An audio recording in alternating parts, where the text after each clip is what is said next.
والسمع البصير صدق Allahul Azim. Maksudnya Maha Suci Allah yang telah memperjalankan hamba-Nya pada satu malam dari Masjidil Haram ke Masjidil Aqsa, yang telah kami berkati sekelilingnya agar kami perlihatkan kepadanya sebahagian dari tanda-tanda kebesaran kami. Sesungguhnya Dia yakni Allah adalah Maha mendengar lagi Maha mengetahui. Surah Al-Isra ayat yang pertama. Terima kasih ucapkan kepada pengurusi majlis pada malam ini yang dihormati Tuan Pengurusi Masjid Ar-Rawdah, seluruh ahli jawatan kuasa masjid dan juga ahli jawatan kuasa pelaksana. Ceramah pada malam ini saya dimaklumkan ceramah malam ini berkaitan dengan Isra dan Mi'raj. Itu tajuk ceramah kita malam ini insya-Allah. Dan juga kepada seluruh hadirin hadirat,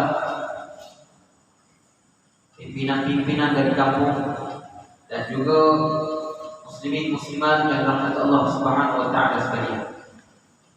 Alhamdulillah, syukur kita kehadirat Allah Subhanahu wa taala kerana pada malam ini Allah Taala masih memberi peluang kepada kita untuk kita bersama-sama solat maghrib secara berjamaah dan juga dapat kita kekal di dalam masjid ini. Mudah-mudahan Allah Taala mengira kita sebahagian hamba-Nya yang sentiasa beribadah dan juga sentiasa mendapat pahala yang berlipat ganda daripada Allah Subhanahu wa taala di atas amalnya sedikit ini insya-Allah. Muslimin muslimat yang dirahmati Allah taala sekalian, sebelum kita teruskan ceramah kita pada malam ini, siapa-siapa yang belum niat iktikaf dalam masjid kan? Masjid kan? Bukan surau. Masjid ni tempat untuk beriktikaf. Siapa-siapa yang belum niat iktikaf sahaja aku iktikaf dalam masjid ini kerana Allah Taala ataupun nawai iktikaf di hadhihi masjid lillahi taala, boleh semua. Nak niat dalam bahasa Bajo pun boleh. Nak niat dalam bahasa Urdu pun boleh kalau pandai. Bahasa apa pun tak ada masalah. Yang penting niat tersebut kerana Allah Subhanahu wa taala. Istimewanya masjid ini, tempat lain boleh sembahyang tetapi tidak boleh iktikaf. Masjid bukan sekadar boleh sembahyang, bahkan boleh niat iktikaf. Hanya masjid sahaja yang boleh niat iktikaf. Tak kira masjid itu kecil ke, masjid itu besar ke, sama sahaja. Maka tempat tersebut boleh kita beriktikaf. Dan setiap saat, setiap detik kita berada di dalam masjid, selama mana kita tersebut berada dalam masjid dalam keadaan kita berniat iktikaf di dalam masjid tersebut dan kita tidak keluar, maka selama itulah pahala malaikat tulis tanpa lebih. Malaikat tulis pahala sampailah kita keluar. Lebih-lebih lagi bila mana berada di dalam masjid dan berada pula di dalam majlis ilmu, maka malaikat lain pula Allah Taala putuskan khas. Ada satu malaikat, malaikat tersebut Allah Taala putuskan kepada dia berlega di dalam dunia ini. Dia akan mencari di manakah tempat-tempat zikrullah ataupun tempat-tempat memperingati Allah Subhanahu wa taala. Maka dia akan datang, malaikat rahmat tersebut dia akan datang, dia akan memayungi, dia akan buka sayap dia dan juga bersusun-susun sampai ke langit. Malaikat tersebut mendoakan apa? Mendoakan rahmat dan pengampunan kepada orang yang berada di dalam majlis ilmu sehinggalah dia pulang. Maka oleh kerana itulah kita datang ke masjid pada malam ini, perbetulkan niat kita kerana Allah Taala dan mudah-mudahan Allah Taala jadikan kita hamba-Nya yang mendapat rahmat dan keampunan dunia dan akhirat, dan selamat dunia akhirat kita dikumpulkan bersama-sama pula di akhirat kelak di dalam syurga Firdaus insya-Allah. Amin. Insyaallah amin. Muslimin muslimat yang rahmat Allah Taala sekalian. Di awal tadi kita baca satu ayat daripada surah Al-Isra. Allah Ta'ala namakan surah ini surah Al-Isra. Apa makna Isra? Perjalanan malam. Perjalanan malam. Wal Mi'raj yaitu perjalanan daripada bumi ke sampai ke Sidratul Muntaha. Ke langit pertama, 2 sampai ke 7, sampailah ke Sidratul Muntaha. Tempat yang tertinggi. Tidak ada lagi tempat yang lebih tinggi daripada itu. Dan juga sehingga mustawa. Muslimin muslimat yang rahmat Allah Ta'ala sekalian. Surah Al-Isra ini nama lain bagi surah Al-Isra iaitu surah Bani Israel. Nama lain bagi surah Al-Isra kalau kita mengaji dalam bidang Al-Quran, dalam ulumul Quran disebutkan surah lain bagi nama surah lain bagi surah Al-Isra adalah surah Bani Israel. Kenapa? Kerana di dalam surah ini banyak menyebut perihal Bani Israel, perangai Bani Israel. Kalau nak tengok perangai macam mana ragam buat Bani Israel ini, boleh buka surah Al-Isra dan juga surah Al-Baqarah pun ada. Disebutkan perangai golongan-golongan Bani Israel ini. Dia adalah golongan yang bijak tetapi penakut. Israel ini sebenarnya penakut, bangsa yang paling kecut, paling penakut sebenarnya. Tetapi oleh kerana bila mereka merasakan ada keupayaan untuk menandingi orang lain, maka mereka menggunakan kuasa tersebut untuk menindas umat Islam yang sedang kini berada di mana? Di Palestin. Dan juga bukan sekadar Palestin dia akan menindas, bahkan seluruh dunia ini dia akan takluki. Seluruh dunia dia akan takluki dengan pelbagai cara. Maka oleh kerana itulah kita kena kenal bagaimana perbuatan-perbuatan dan juga rancangan-rancangan golongan Bani Israel ini, supaya kita tidak terjebak dengan golongan-golongan tersebut dan akhirnya kita akan ikut mereka satu persatu. Sebagaimana Allah Subhanahu wa taala sebut di dalam Al-Quran, "Walan tarda 'anka al-yahud walan nasara hatta tattabi'a millatahum." Walan tarda 'anka al-yahud, dan sampai bila-bila pun golongan Yahudi dan juga Nasrani ini tidak akan redha kepada kita. Siapa yang pertama sekali dia tidak akan redha? Kepada umat Islam. Kepada umat Islam dia tidak akan redha hatta tattabi'a millatahum, sehinggalah orang Islam tersebut ikut jejak langkah mereka.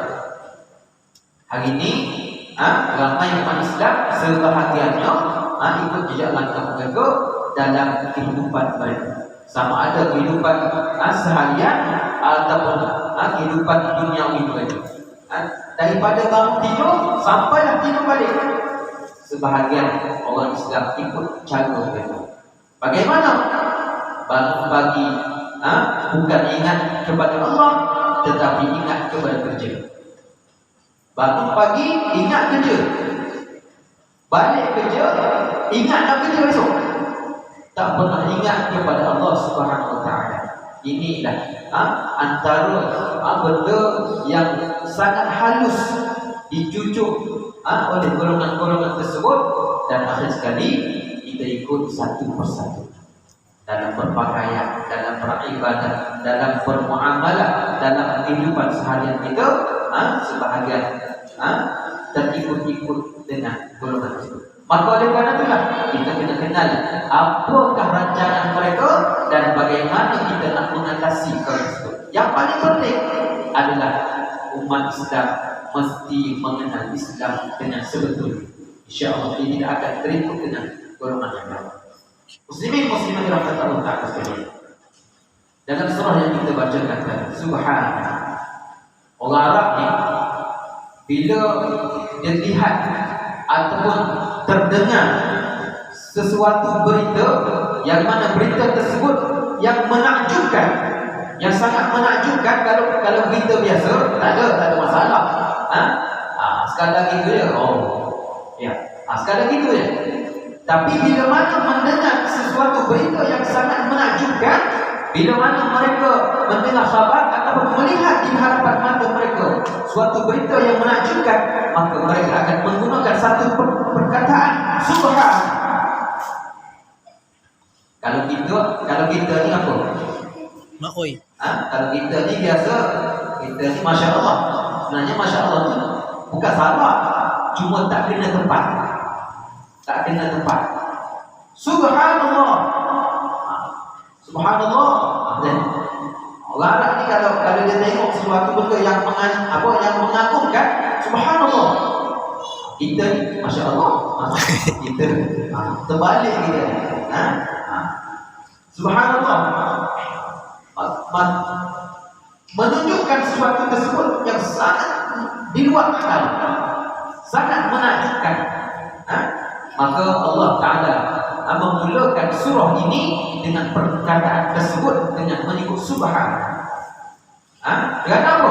Kerana peristiwa ini kalau difikirkan dengan akal tak akan sampai. Mana logik?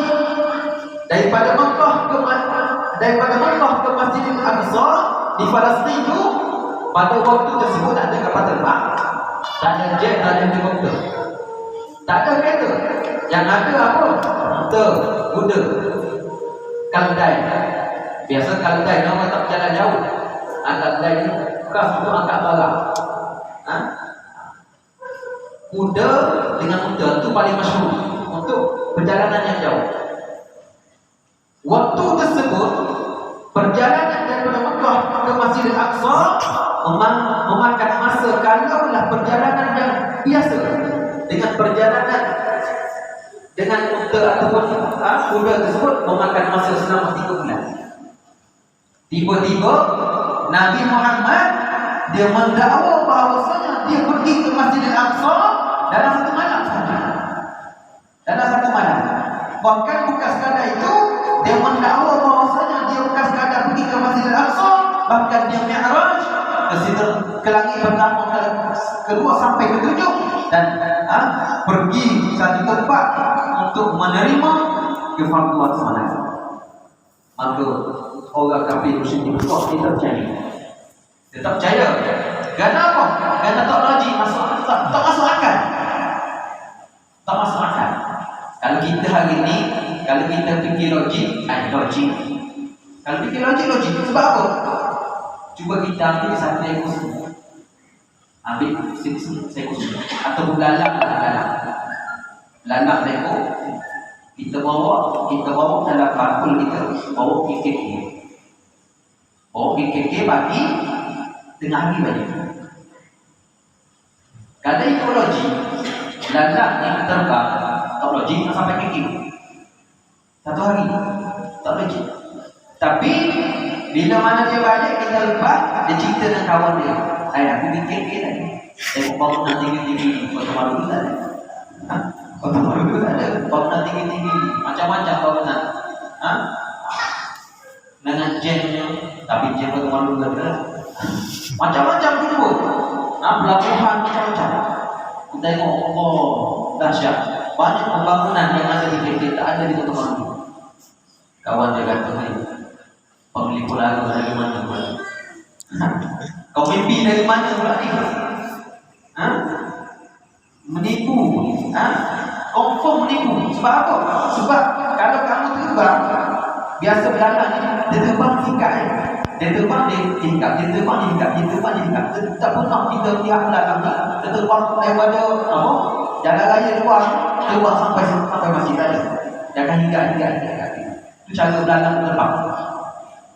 Jadi kalau dia cerita dengan kawan dia pergi KK pagi, tengah hari balik, confirm tak logik, tak masuk akal.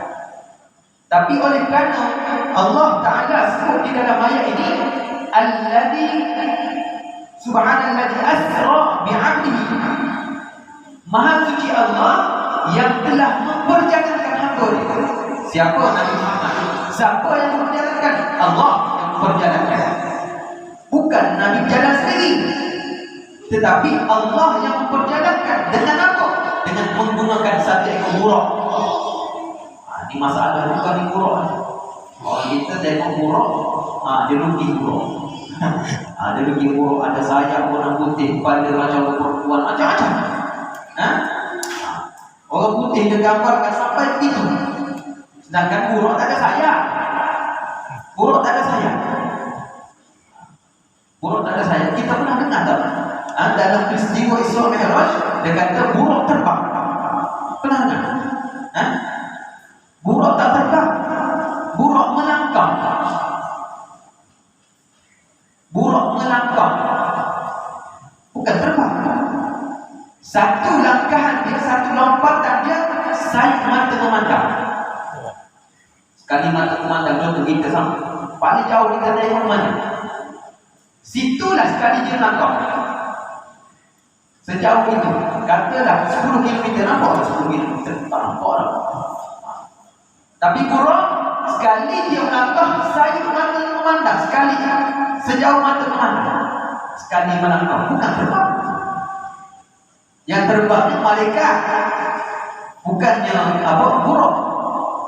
Cuma digambarkan, buruk tu ada kaki, ada sayap, lepas tu kepala macam perempuan. Ada juga sebahagian sebut kepala macam kuda, macam-macam. Kita tak berfikir sebab apa? Kurang masa. Yang perlu kita ambil pengajaran daripada peristiwa tersebut adalah peristiwa Isra dan Mi'raj membedakan antara iman dan kufur.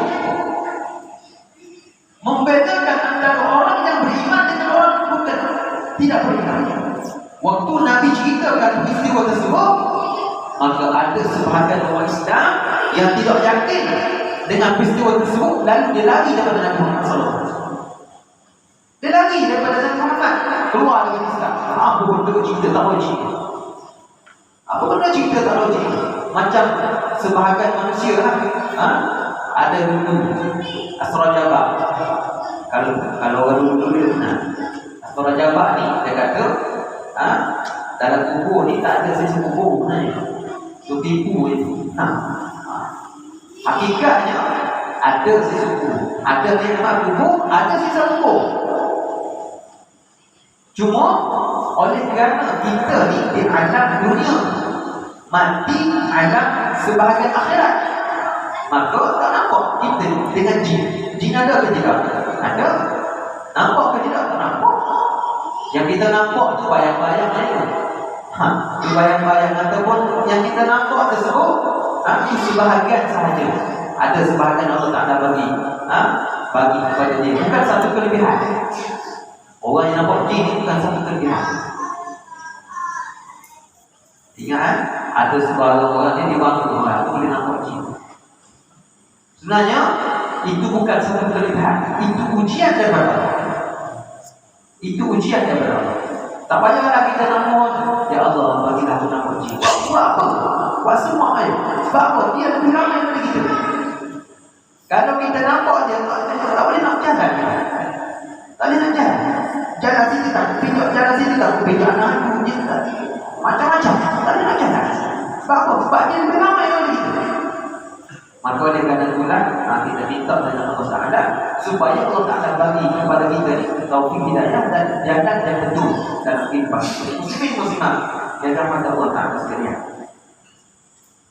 Jadi bila mana orang kafir, orang musyrik Mekah ni, bila mana Nabi SAW nak cerita macam tu, dia tak terima.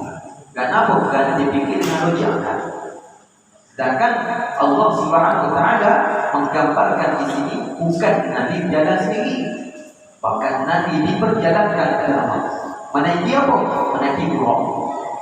Lepas tu buruk pula bila cerita dengan orang kafir, bila cerita dengan orang musyrik Mekah, dia tak tahu buruk dia apa. Tak kenal buruk yang dia kenal betul. Kaldai, baron, batu, kuda. Itu yang dia kenal. Binatang tunggangan. Yang buruk ni benda tak tahu. Tetapi orang yang beriman, bila mana ada sebahagian orang kafir ni dijumpa dengan Sayyidina Abu Bakar. Wahai Abu Bakar, percaya ke tidak? Sahabat kamu Nabi Muhammad tidak pun Nabi sebab apa sebab dia bukan Islam. Muhammad kata semalam dia Isra ke Masjidil Aqsa. Lepas tu Mi'raj sampai ke langit 7. Balik pagi tadi sebelum subuh. Balik sebelum subuh. Pergi lepas isyak, balik sebelum subuh. Percaya kan dia kata? Dia tanya aku, siapa yang cerita? Siapa yang cerita? Siapa yang dakwa tersebut? Dia kata sahabat kamu lah. Siapa? Nabi Muhammad. Dia nak buat kata kalau Nabi Muhammad sebut, lebih pada tu aku percaya. Lebih daripada tu aku percaya lagi. Tu iman Sayyidina Abu Bakar. Sebab tu dah iman Sayyidina Abu Bakar ni kalau ditimbangkan iman Sayyidina Abu Bakar di satu derajat dan ditimbangkan iman seluruh umat manusia, ditimbangkan dengan iman Sayyidina Abu Bakar, nescaya iman Sayyidina Abu Bakar lebih berat daripada iman seluruh umat manusia. Hebat iman Sayyidina Abu Bakar. Sebab apa? Permulaan Nabi waktu Nabi susah, dia telah bersama dengan Nabi sehinggalah Nabi wafat, sehingga dia menggantikan khalifah yang pertama sampai dia mati. Itu Sayyidina Abu Bakar. Oleh kerana itulah kita jangan terpengaruh dengan sebahagian orang Syiah. Ada ke kita Syiah? Tak ada kan? Agak-agak tak ada lah. Kalau ada tu nampak keluar. Kalau ada tu baikilah, taubatlah. Dan apa? Dan sahabat Nabi adalah sebaik-baik manusia, dan juga mereka inilah yang akan mendahului kita semua untuk masuk ke dalam syurga. Sayyidina Hasan dan Sayyidina Husain berkumpul dalam syurga. Sayyidina Abu Bakar antara sahabat yang telah dijanjikan syurga, bahkan akan masuk ke dalam syurga lebih awal daripada orang lain. Itu Sayyidina Abu Bakar. Bahkan Sayyidina Bilal waktu Nabi SAW Mi'raj duduk, waktu Nabi masuk ke dalam syurga, Nabi dengar telapak kaki Bilal. Dengar telapak kaki Bilal. Bilal tak mati lagi, tapi dengar telapak kaki Bilal. Kenapa? Kerana hebatnya sahabat. Maka jangan ada di kalangan kita sedikit pun ada perasaan untuk apa? Rasa tak puas hati dengan sahabat Nabi, rasa nak mencerca sahabat Nabi. Jangan. Kenapa? Kerana mereka adalah sebaik-baik sebaik-baik manusia, sebaik-baik manusia, dan juga duduk pula sebaik-baik manusia, kerana dididik sendiri oleh Nabi sallallahu alaihi wasallam. Muslimin muslimat yang berkata Allah Ta'ala, sebelum Nabi naik, sebelum Nabi Isra, malaikat Jibril bersama malaikat Mikail dan juga satu buruk yang diambil daripada syurga dibawa ke dunia ni, dan kenderaan tersebut, buruk tersebut tidak pernah ditunggang oleh sesiapa. Kenapa? Kerana buruk tersebut khas Allah Ta'ala sediakan untuk Nabi SAW melakukan perjalanan Isra. Perjalanan Isra. Buruk tersebut. Pernah tak ada Nabi yang menaiki buruk? Ya.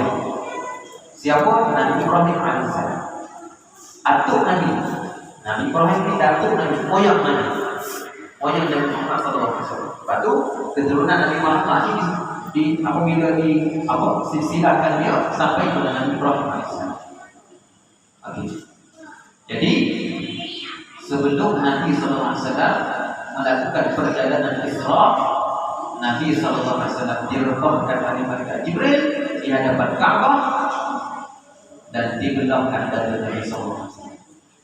Dibelahkan dada Nabi, dibawa keluar jantung Nabi SAW. Bila mana disebut qalbun, dalam bahasa Arab disebut qalbun, maka merujuk kepada jantung, bukan hati, bukan jantung ni, jantung.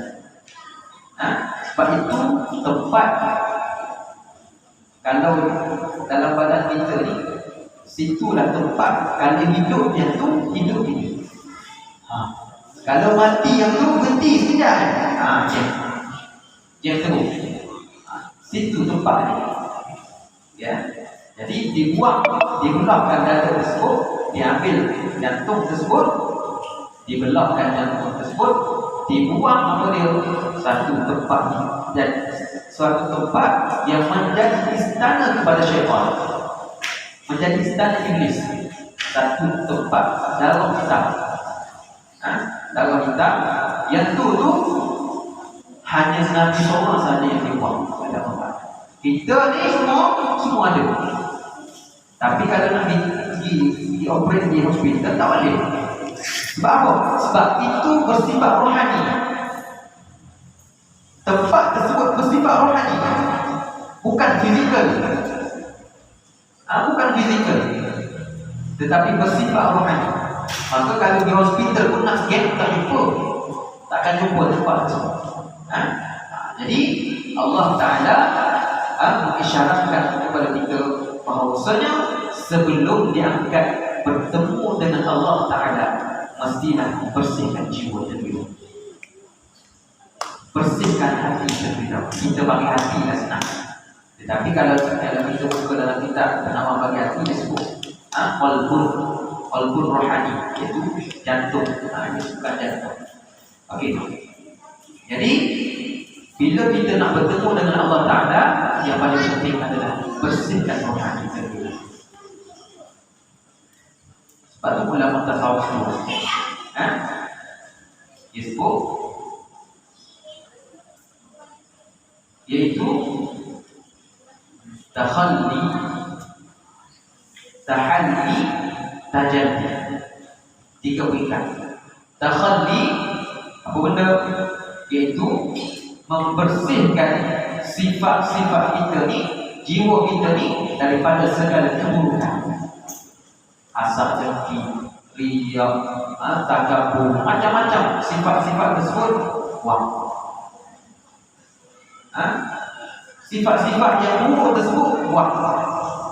Tahalli, isi tadi. Isi dengan apa? Sifat-sifat kemudahan, sifat-sifat yang baik. Tengok orang sakit nak dibawa lagi ziarah, nak dibantu. Tengok orang susah nak bantu. Bukan tanya orang susah, tanya orang susah. Kita kata pandai-pandai lah kau hidup, nak hidup. Pandai-pandai kalau hidup sebahagian. Sebab tu tanda orang beriman ni adalah seperti mana satu jasad. Bila mana satu anggota merasakan sakit, maka anggota lain betul-betul merasakan sakit. Contoh kita sakit gigi. Orang sakit gigi, dia sakit utamanya gigi geraham. Orang yang pernah sakit gigi, dia akan tahu lah kesedapan sakit gigi. Orang yang tak pernah sakit gigi, dia tak tahu bagaimana rasa sakitnya gigi. Maka kalau lah gigi sakit, mata tak nak tidur, kecuali telah buat tahan sakit, barulah boleh nak tidur sikit. Bahkan kalau sakit gigi, nak demam, sakit kepala, macam-macam. Maka begitulah kita orang yang beriman, yang mengaku kita Islam, apabila ada di kalangan orang Islam yang lain, ataupun bukan sekadar di Islam, bahkan kalau di luar Islam sekalipun, bila mana dia berada dalam kesusahan, kita bantu. Tapi bila mana bertemu antara orang Islam dengan orang Islam, maka tolong orang Islam tu. Kalau habis orang Islam, tolong bantu orang Islam, jaga dia. Jadi nak kita menuju kepada Allah, mestilah kita bersihkan diri kita daripada sifat-sifat yang mazmumah, sifat-sifat yang tercela. Sifat-sifat yang tercela, marah, daripada pemarah kepada pemaaf, daripada sifat takabur kepada merendah diri. Apa takabur? Iaitu dia bangga diri dia, dihina orang lain. Bangga diri, tengok aku ni kaya, tengok aku ni pandai, tengok aku ni ngerti, tengok aku ni gini, ada banyak kelebihan. Kamu apa? Sudahlah miskin, busuk lalu, macam-macam kita hina dia. Ini sifat takabur. Sifat takabur inilah yang membuatkan syaitan dihalau oleh Allah Ta'ala dari syurga. Syaitan, iblis duduk dalam syurga lebih awal daripada kita. sama-sama dengan Nabi Adam dulu. Tapi oleh kerana mereka ni ada sifat takabur, mereka kata apa? Bila mana Allah Ta'ala sujud, bila mana Allah Ta'ala perintahkan kepada Nabi, kepada seluruh makhluk dia, malaikat dan juga iblis sujud kepada Nabi Adam, fasajadu, maka semua sujud illa iblis, kecuali golongan-golongan iblis. Dia enggan sujud kepada Nabi Adam. Sujud dengan makna apa? Sujud kerana mengagungkan kepada Nabi Adam, kerana itu perintah Allah. Semua sujud, malaikat semua sujud. Tetapi iblis enggan sujud kerana apa? Kerana dia kata dalam ayat yang lain, khalaqtani min nari wa khalaqtahu min tin. Ya Allah, menjadikan aku ni daripada pucuk api. Kalau kita lihat api, ada api, wujud dia ke bawah. Ada. Api dia hidup itu dia masuk ke bawah, tak ada. Api apa? Tak ada. Api ni ke atas. Api dia bila mana dia menyala ke atas, bukan ke bawah. Wa khalaqtahu min tin. Dan ya Allah menjadikan Nabi Adam daripada tanah. Tanah sifat apa? Sifat tanah ni di bawah. Takkanlah kami yang diciptakan daripada api yang sifatnya meninggi-tinggi nak sujud kepada yang di bawah. Maka takkan mungkin. Maka oleh kerana itulah Allah Ta'ala halau dia tersebut. Aba wastakbar. Syaitan ni, iblis ni aba, enggan. Sama juga dengan kita. Allah Ta'ala perintahkan kita untuk sembahyang, tapi kita malas. Abah, enggan, malas. Kasar berat sembahyang. Sembahyang ni 5 waktu, bukan Jumaat saja. Ada tengah kita ni, bukan kita sini lah, agak-agak tak ada orang kampung kita ni. Tempat lain Jumaat, alhamdulillah tak pernah miss. Bahkan kalau tidak digunakan solat Jumaat, marah dia. Dialah orang pertama akan marah kalau tidak dapat solat Jumaat. Pernah orang Kota Maluku sedang cerita daripada kampung mana, WhatsApp dengan saya, Ustaz, aku sanggup bermandi darah dengan orang yang menghalang kami daripada sembahyang Jumaat. Tengok masjid pun tak ada. Tengok masjid pun tak ada sampai sekarang. Orang Kota Maluku hebat. Agama, alhamdulillah. Orang kita ni agama, kalau ada halangan-halangan berkaitan dengan agama, dia dah yang akan berhadapan. Jangan pertikai orang kita.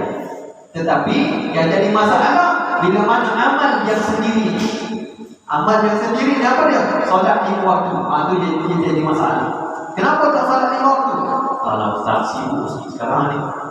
Kalau Ustaz nantilah Ustaz, nanti tua-tua sikit lah.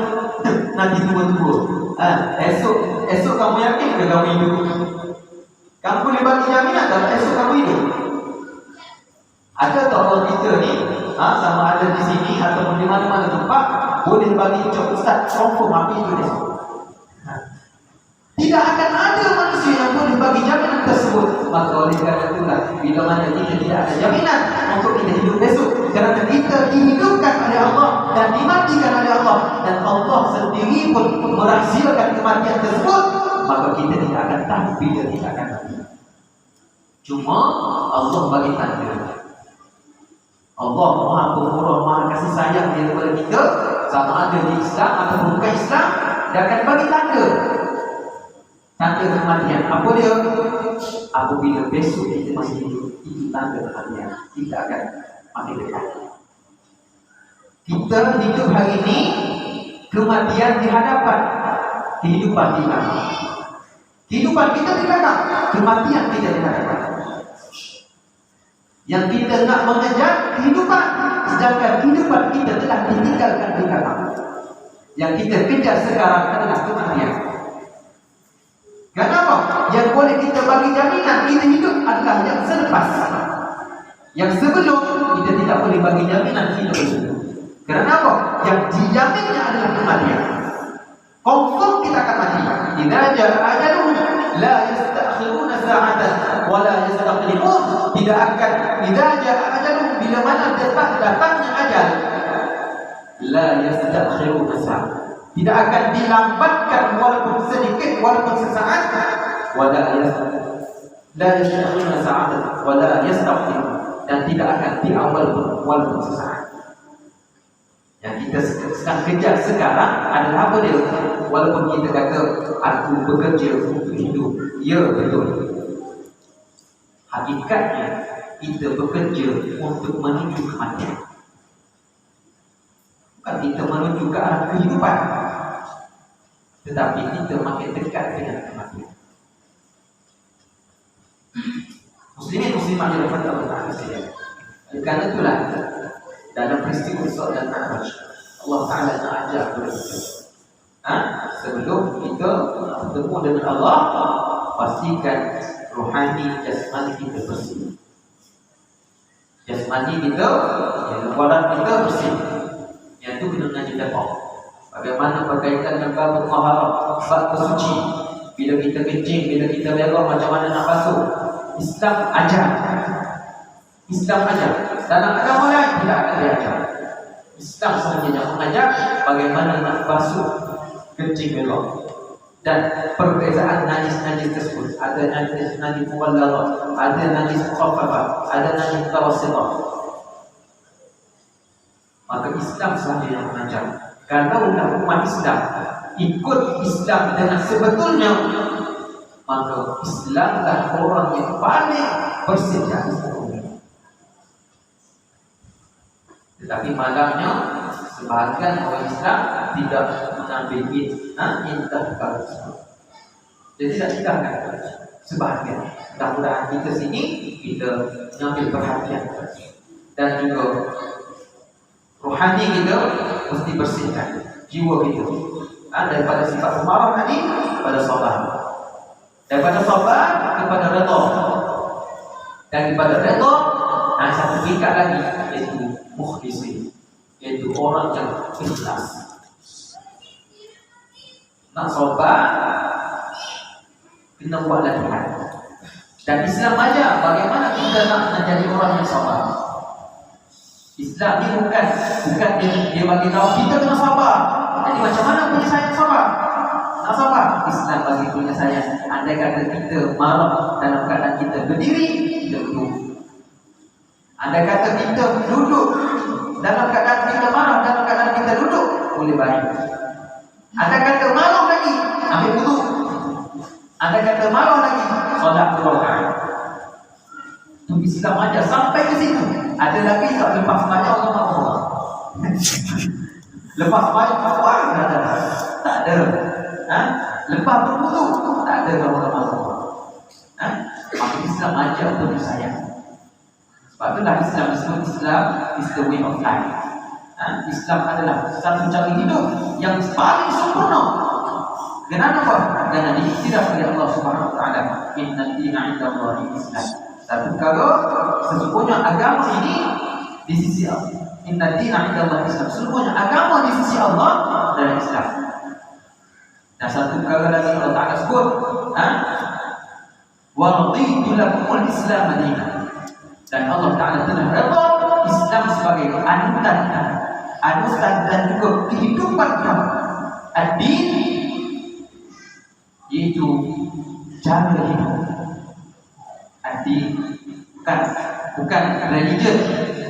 Orang yang bahasa apa? Yang tahu bahasa Inggeris dia tahu religion tu. Religion tu apa dia?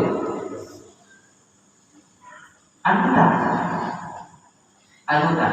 Tetapi ad-din yang dimaksudkan dengan ad-din yang sebenar adalah kehidupan daripada tidur, daripada bangun tidur sampailah kita tidur balik. Maka itu sepanjang waktu tersebut 24 jam tersebut kita hidup dengan cara Islam. Yang ketiga, apabila kita nak bertemu dengan Allah, kita bertemu dengan Allah dua keadaan. Yang pertama, kita akan bertemu dengan Allah dalam setiap hari 5 kali sehari bertemu dengan Allah. Yang kedua, bertemu dengan Allah apabila kita mati. Maka waktu kita hidup kita bertemu dengan Allah macam mana? Dengan kita Isra, kita Mi'raj, Kita mi'raj, yang apa dia? Waktu kita sembahyang, seolah-olah kita mi'raj, bertemu dengan Allah. Sebab itu dipanggil as-salat. As-salat buat doa. Sembahyang itu doa. Doa itu permintaan. Ada permintaan, ada permohonan, berajuan dan sebagainya. Itu makna kepada doa, makna kepada as-salat. Maka waktu sembahyang kita menghadap siapa? Sebab itu dalam sembahyang salli fardhal maghribi sallallahu alaihi adaan lillahi ta'ala. Kita angkat takbir Allah. Kita angkat takbir ni kita seolah-olah kita mendabik habis. Aku serah kepada Allah Akbar. Tidak ada yang lebih berkuasa daripada Allah. Tidak ada yang lebih maha kuasa. Tidak ada yang lebih besar daripada kekuasaan Allah Subhanahu Wa Taala. Itu hakikat kita sembahyang Allahu Akbar. Yang lain tak ada. Bahkan diri kita tidak ada makna kalau dah tidak kerana Allah. Maka sebab itulah setiap benda yang kita buat lillahi ta'ala, lillahi ta'ala, ikhlas kerana Allah Ta'ala, ikhlas kerana Allah. Sebab tu peringkat tadi sabar, redha, lepas tu mukhlis. Sabar dulu. Sabar ni peringkat bawah sebenarnya. As-sabiri. Lepas tu peringkat yang kedua iaitu ar-radhi, orang-orang yang redha. Redha terhadap apa? Redha terhadap ketentuan Allah Subhanahu Wa Taala. Terjadi apa sahaja pada dirinya, tak kira kecil atau besar, sakit atau sihat, semuanya akan kembali kepada Allah. Sakit sama bagi Allah, hidup sama bagi Allah. Dan tidak ada Tuhan lain yang dapat menguasai. Kalaulah kita merasakan ada Tuhan lain ataupun ada benda lain selain daripada Allah yang boleh memberi mudarat atau memberi manfaat, memberi rezeki, memberi kehidupan selain daripada Allah yang satu, maka kita telah mensyirikkan Allah SWT. Kita telah mensyirikkan Allah yang memberi sihat, memberi sakit, memberi hidup, memberi mati, memberi apa saja dalam kehidupan kita. Hanya Allah sahaja. Tidak ada yang lain. Maka oleh kerana itu kita kena perkuatkan iman kita, bersihkan jiwa kita dan tingkatkan keimanan kita kepada Allah. Yang satu sebab itulah daripada kita tahlil la ilaha illallah, la ilaha illallah, la ilaha illallah. Kita tahlil. Tidak ada Tuhan kecuali Mu ya Allah. Dengan makna lain, hanya Mu saja ya Allah Tuhan. Tidak ada yang lain. Hanya Allah sebagai Tuhan, yang lain bukan Tuhan. Yang lain tidak ada kuasa, yang lain tidak ada kemampuan, yang lain tidak akan dapat bagi apapun masalah kepada kita. Kalau Allah Ta'ala tidak mengizinkan, sesuatu zarah tidak akan terbang, tidak akan bergerak kecuali ia di dalam ilmu dan juga kekuasaan Allah SWT. Maka kita nak takut kepada apa? Kita hidup nak takut kepada apa?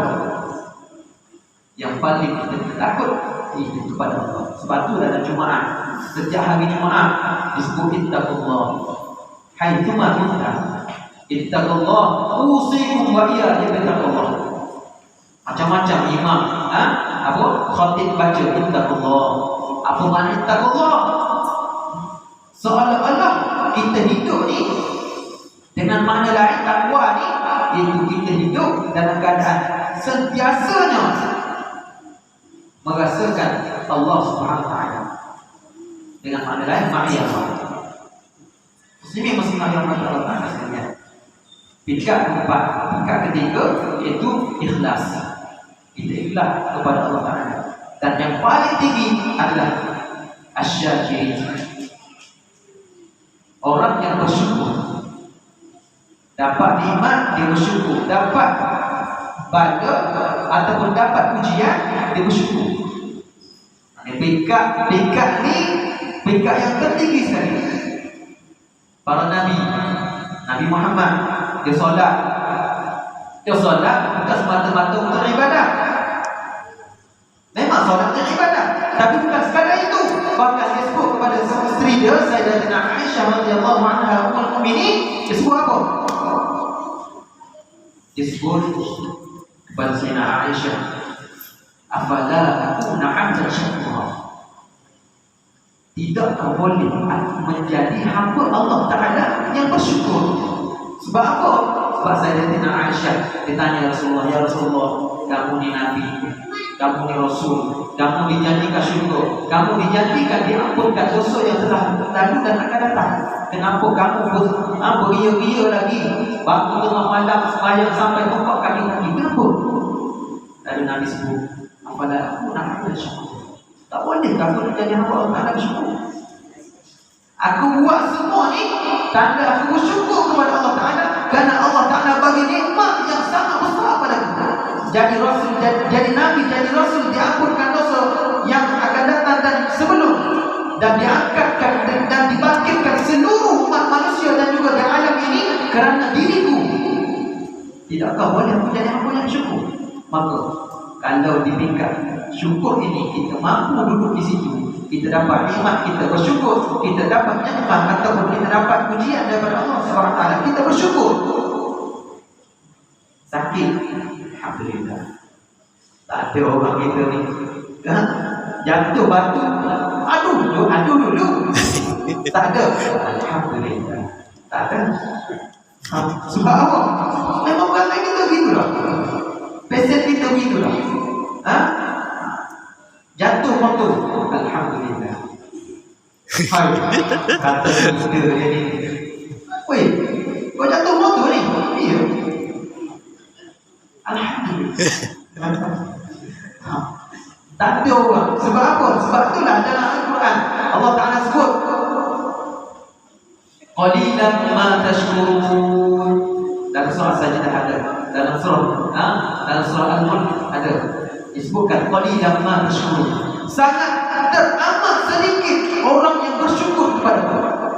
Teramat sedikit orang yang bersyukur. Sebab itu Sayyidina Umar radhiyallahu anhu pernah disebut, pernah dia berdoa kepada Allah, ya Allah, Allahumma ja'alni minal qalil. Ya Allah, jadikan aku daripada golongan-golongan yang sedikit. Lalu ada sahabat dengar Sayyidina Umar berdoa begini, wahai Umar, kenapa kamu berdoa begini? Sayyidina Umar kata, dia baca ayat Quran dan dia kata, aku nak jadi yang Allah Ta'ala sebut dalam Quran ni, orang yang sedikit. Siapa? Orang yang bersyukur. Orang yang bersyukur. Hebat Sayyidina Umar ni pernah satu ketika disebutkan dalam sejarah Sayyidina Umar ni, bila dia jalan, tiba-tiba ada angin mati. Bila mana angin mati, dia ginjau belakang mati. Tiba-tiba melompat belakang mati. Tak ada apa-apa musuh, tak ada apa-apa benda pun, tiba-tiba melompat ginjau belakang mati. Lalu sahabat pelik tengok kepada Sayyidina Umar. Lalu dia tanya, wahai Umar, kenapa kamu ni pelik sangat kamu? Nak mati kamu? Kali hari ni, kau terbiak kamu? Sayyidina Umar kata, aku takut bila kena angin, bila angin mati kena aku, rasa sedap, rasa segar, rasa sihat, rasa sejuk. Takut-takut aku tak sempat nak bersyukur kepada Allah. Takut aku tak sempat nak bersyukur kepada Allah. Kalau aku dapat bersyukur pun takut tak cukup bersyukuran itu kepada Allah di atas nikmat yang Allah Ta'ala bagi. Kita hari ni duduk masjid, aircon lagi, kipas lagi, pakai aircon saja, kipas lagi. Lepas tu speaker alhamdulillah ada advance sudah, ada peningkatan sudah daripada dulu, alhamdulillah, masya-Allah. Tapi ada lagi masjid kalau cakap dia sakit sono. Jadi alhamdulillah masjid kita ada kemudahan. Dalam masjid ada aircon lagi, sejuk. Nak balik ke rumah kita kipas pun tak ada. Kadang-kadang kalau kipas ada pun bunyi kali itu. Datang masjid dengan aircon lagi, macam-macam kemudahan. Tapi malamnya sebahagian orang kita insya-Allah sini saya yakin dah berjaya hampir setiap waktu ni ada orang. Saya pernah datang, lipat sini waktu waktu sembahyang. Sebelum PKP ataupun dalam PKP dulu. Yang ramai jemaah. Alhamdulillah. Tak tahu dah sekali itu berapa. Agak-agak setiap waktu lah. Agak-agak setiap waktu. Tapi bukan seramai ni lah. Kalau sini ni pun satu stop, alhamdulillah. Ramai dah sambandingkan tempat-tempat lain. Sebab ada tempat lain, sebab ada surau yang biasa yang paling tempat biasa Jumaat. Jumaat sembahyang masjid. Kalau waktu lain maghrib terutamanya tak ada. Yang tu kadang-kadang ada tengah masjid, orang curi siang hari. Curi tahu masjid siang hari bukan malam. Curi siang hari. Kalau masjid daerah, dia curi malam, tengah malam subuh-subuh. Tapi ada sebahagian masjid curi tengah hari. Tak sebulan masjid mana cari sini. Tak ada orang. Imam ada, bila ada, orang kampung ada. Tapi tak ada jemaah. Masalah. Maka kita hidupkan masjid kita, masjid adalah pusat kepada kampung tersebut. Tanda orang Islam kuat di kampung tersebut, tengok masjid hidup ke tidak. Kalau masjid hidup, alhamdulillah orang kampung tersebut hidup hati mereka. Tapi kalau masjid mati, tanda orang kampung tersebut kemungkinan mati. Kemungkinan. Wallahu a'lam. Jadi insya-Allah mudah-mudahan kalau saya nak cerita peristiwa Isra dan Mi'raj ni daripada Nabi Ahmad Husni, tahun kesedihan, siapa yang mati itu ini, lepas tu malaikat Jibril ambil Nabi sama ada naik daripada atas daripada umur sahabat dan sebagainya pergi ke Masjidil Haram ke tempat Allah hati itu ini solat 2 rakaat di Bukit Tursina, pergi ke Depok dan sebagainya sampai ke Masjidil Aqsa atau Padang Cikri. Yang itu selalu kita dengar. Naik langit hitam di Masjidil Aqsa. Nabi buat apa? Nabi jadi imam. Lepas tu naik ke langit hitam, naik dengan buruk ke naik dengan tangga. Nabi tak naik dengan buruk. Buruk hanya perjalanan Allah kembali ke Masjidil Aqsa. Itu saja perjalanan Allah. Manakala naik ke langit pertama, naik kedua, naik ketiga, itu Mi'raj. Apa makna Mi'raj? Tangga. Tangga. Kita tu faham selama ni Nabi naik langit pertama, naik langit kedua dengan dia, dengan dengan Quran. Nabi Allah Ta'ala zahirkan satu tangga tersebut. Nabi naik tangga tersebut sampai langit pertama, langit kedua, langit ketujuh, sampai semua sekali, sampai ke Sidratul Muntaha, sampai ke Mustawa, dapat kefakuan salat, turun jumpa Nabi Musa, naik balik, jumpa Nabi Musa, naik balik, jumpa Nabi Musa, naik balik. Itu semua kita dengar. Dan kita tahu dah. Mungkin di nasi-nasi baru ni, mungkin baru nak dengar. InsyaAllah ada masa nanti kadang-kadang, bukan kadang-kadang, kalau di pondok-pondok cerita Pak Isra Mi'raj ni berapa hari? Sebulan.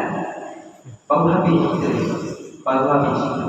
Kita kalau nak buat antara maghrib dengan isyak ni pun lebih dah segitu. Tu tengok muka, tengok muka jam, tengok muka pintu. Ini dah besar dah. InsyaAllah kita tak berhenti.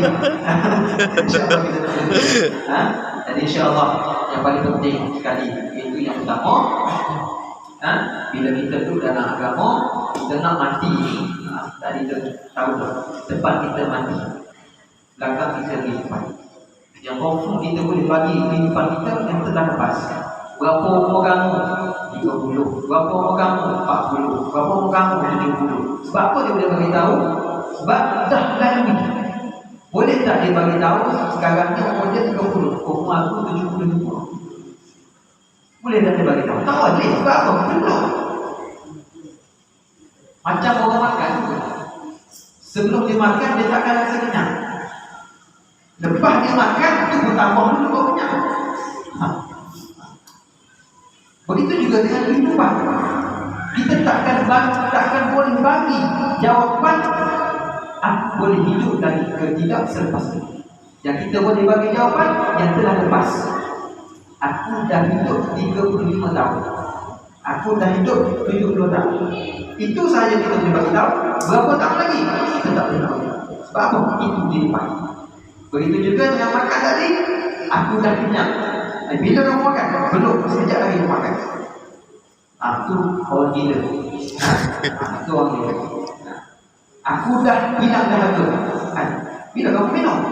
Sekejap lagi. Tak ada orang boleh bagi kamu. Aku dah dapat telefon. Bila kamu beli? Esok. Takkan dapat begitu. Kenapa? Itu benda yang mustahil. Jadi itulah kehidupan kita yang kita kejar, yang kita hadap di depan adalah kematian. Oleh kerana itu hidup untuk mati, bukan hidup untuk hidup selamanya. Kita beribadah untuk esok, bukan untuk kehidupan hari ini. Kita beribadah, kita jadi hamba Allah untuk selepas mati, dituai selepas mati. Dan kita datang ke masjid, kita solat fardu 5 waktu sehari semalam untuk menjadi hamba Allah, untuk menjadi hamba Allah. Nanti tak lagi menjadi orang yang mukhlisi, nanti tak lagi menjadi orang yang syakiri, orang yang bersyukur kepada Allah. Sebab tu lepas daripada sembahyang imam, Assalamualaikum warahmatullahi, Assalamualaikum warahmatullahi. Alhamdulillahilladzi lam yattakhidh walada wa lam yakul lahu syarikun fil mulk wa lam yakul lahu waliyyun minal dhilli wa kabbirhu takbira. Puji Allah Ta'ala dulu, alhamdulillah. Rasa dalam diri pas sembahyang tu, Assalamualaikum warahmatullahi, Assalamualaikum warahmatullahi. Ada sebahagian imam disebut Astagfirullahaladzim. Lepas sembahyang istighfar buat apa? Lepas sembahyang istighfar buat apa? Kan logik akal kita. Lepas sembahyang istighfar buat apa? Kan kita dah sembahyang, kita dah tunaikan kewajipan istighfar buat apa lagi? Allah Ta'ala pun dah besar. Tapi tidak begitu. Islam bukan ajar semata-mata logik akal, tetapi hakikat kepada solat tersebut. Takut-takut kita ni, karena kita beradab dengan Allah Ta'ala. Takut-takut dalam sembahyang tadi kita tak khusyuk. Takut-takut dalam sembahyang tadi kita ada kelalaian. Takut-takut dalam sembahyang tadi ada kesilapan. Maka selepas daripada kita buat ibadah kepada Allah Ta'ala, walaupun ibadah itu sendiri ibadah khusus daripada Allah Subhanahu Wa Ta'ala, lepas daripada sembahyang kita istighfar minta ampun ya Allah. Ada kata ada kekurangan, ada kata ada kesilapan, ada kata ada aku tidak khusyuk, kita istighfar kepada Allah, minta ampun. Ini kita tahu. Jadi selepas ini kita tahu dah. Lepas sembahyang kita istighfar, bukan sekadar bukan sembahyang itu dosa, tidak. Bahkan sembahyang itu pengampunan dosa. Cuma adab kita dengan Allah sebagai hamba, kita mengakui bahasanya Allah, sembahyang mungkin sempurna ya Allah. Sembahyang mungkin ada cacat celah ya Allah, mungkin ada kesilapan ya Allah, mungkin ada ini macam-macam ya Allah. Sembahyang Allah makan apa lepas?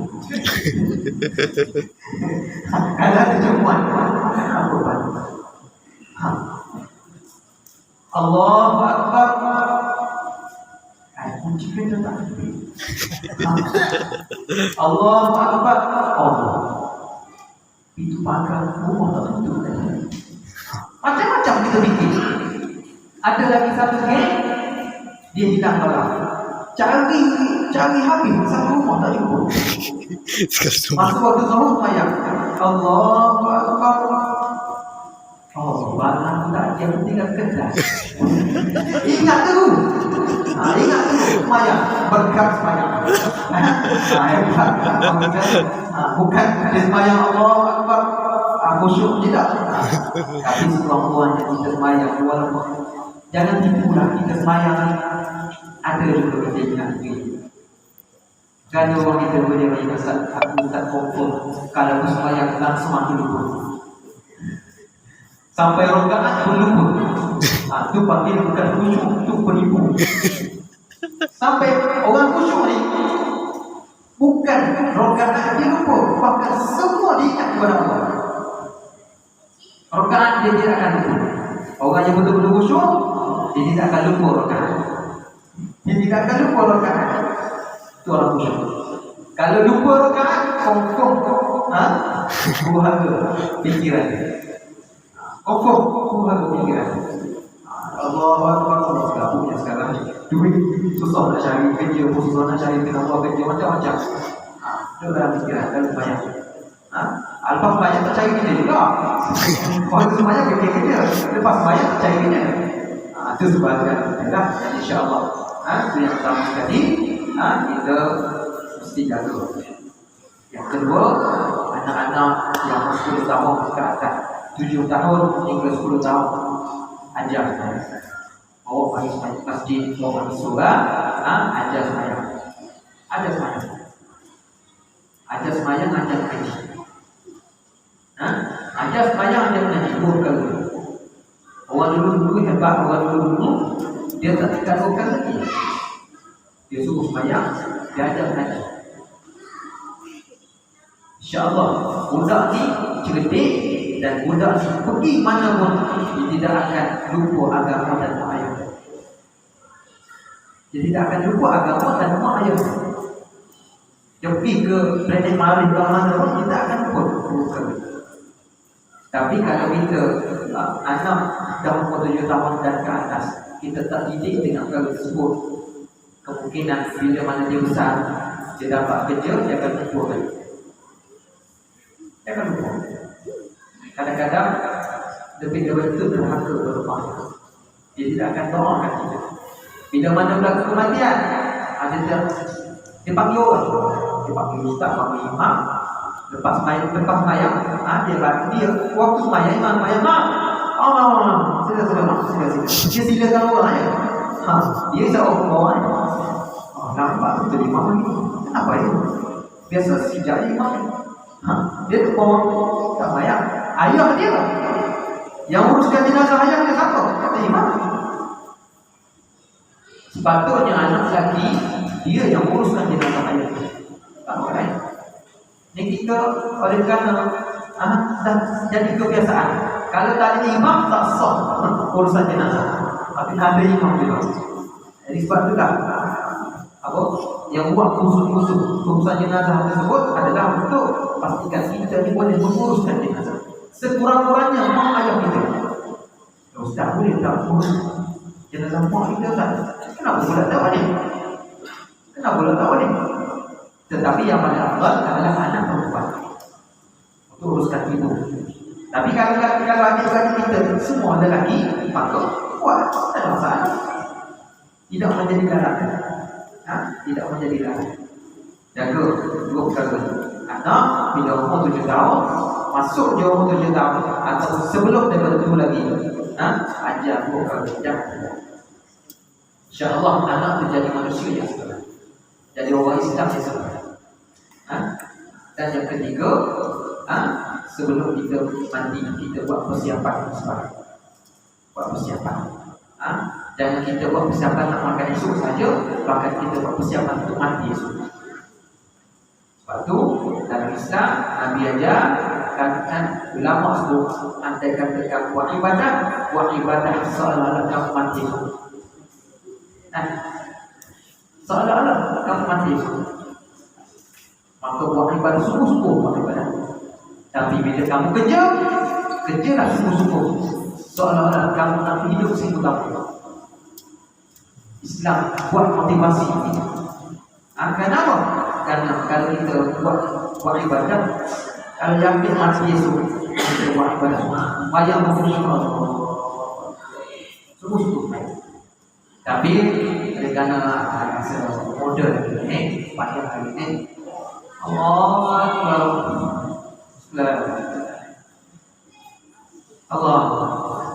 malah-malah yang main. Kadang-kadang Al-Fatihah bunyi. Allah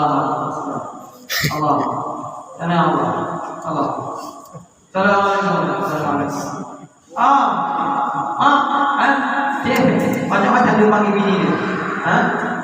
Oi, kasih oi. Lepas bayang. Oi, kasih oi.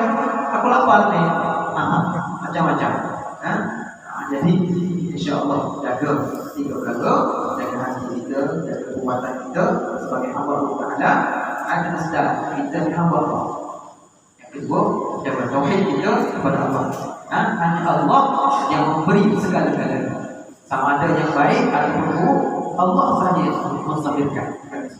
Tidak ada yang tidak ada yang yang ketiga, pastikan anak-anak bila mana mencapai 7 tahun ataupun sebelum dapat itu lagi ada sembahyang. Umur 10 tahun tak nak sembahyang, rotan.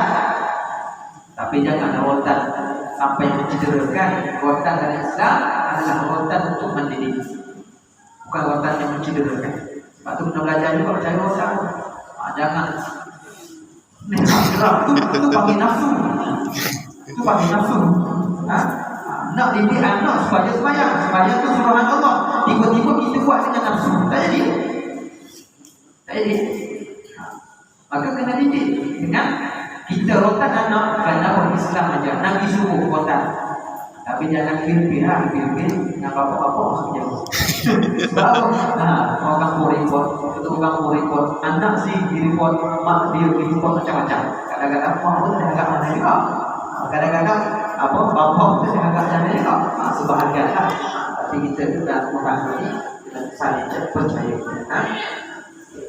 Dan juga yang paling penting kita jaga masjid, hidupkan rumah Allah. InsyaAllah Allah akan hidupkan. InsyaAllah. Jadi saya rasa sekadar berbulan.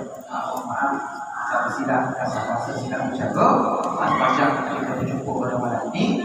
Yang terkurang yang terlebih masa dan sebagainya. InsyaAllah mudah-mudahan Allah Ta'ala dan kita semua, ampuni kita semua, rahmati kita sampailah kita akhirat, sampai kita bertemu kembali di syurga Firdaus. InsyaAllah mudah-mudahan dan selamat di akhirat. Allah Ta'ala wassalamualaikum warahmatullahi wabarakatuh. A'udzubillahi minasyaitonir rajim. Bismillahirrahmanirrahim. Alhamdulillahirabbil alamin. Wassalatu wassalamu ala asyrofil anbiya'i wal mursalin.